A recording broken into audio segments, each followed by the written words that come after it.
Des peintures fraîches et vives pour mettre le cœur en valeur et relever la couleur des vitraux. C'est une église entièrement restaurée que les Xertinois ont inaugurée début mars à l'occasion d'une messe spéciale en présence du père Denis Bélinier, administrateur diocésain, et de la chorale des peuples. C'est important d'entretenir le patrimoine comme ça. Bien sûr que c'est important. Ici, on a plein de souvenirs. Moi, je suis né à la Chapelle-aux-Bois, à quelques kilomètres d'ici, là, encore ma femme, là. Comment je dirais, un clocher dans un village, voilà, c'est un repère, c'est important.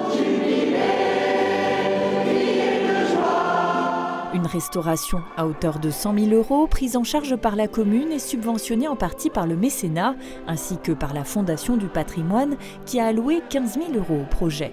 Elle était vraiment très abîmée, pleine de fissures, et à quelques endroits, il y avait des petits morceaux de béton qui tombaient, pas de béton mais de pierre, donc ça devenait préoccupant. Donc elle n'a pas été fermée, mais il était temps de réagir. Les travaux ont consisté dans un premier temps à refaire le parvis.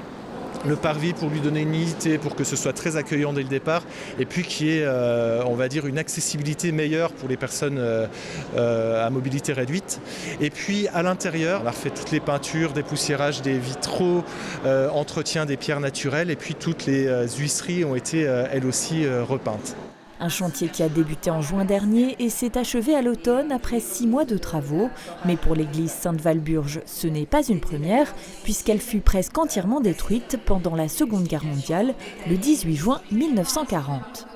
Les Allemands qui combattaient dans le secteur du Clerjus de Bain-les-Bains s'apprêtaient à déferler sur Xertigny. Les combats ont lieu toute la journée et au cours de la journée, l'église a pris feu parce que les Allemands, pensant que des tireurs d'élite, ou en tout cas que des soldats s'étaient retranchés dans le clocher, ont mis le feu à l'édifice. Le clocher a pris feu, les cloches sont tombées, l'incendie s'est propagé à l'ensemble de la toiture. Il y a eu des dégâts considérables et c'est encore très marqué dans la mémoire des Xertinois. Reconstruite pour la majorité en 1941, sa restauration s'est achevée en 1953 et aucun travaux d'ampleur n'avait eu lieu depuis. Plus de 70 ans plus tard, le rafraîchissement était donc devenu nécessaire pour retrouver son éclat d'antan.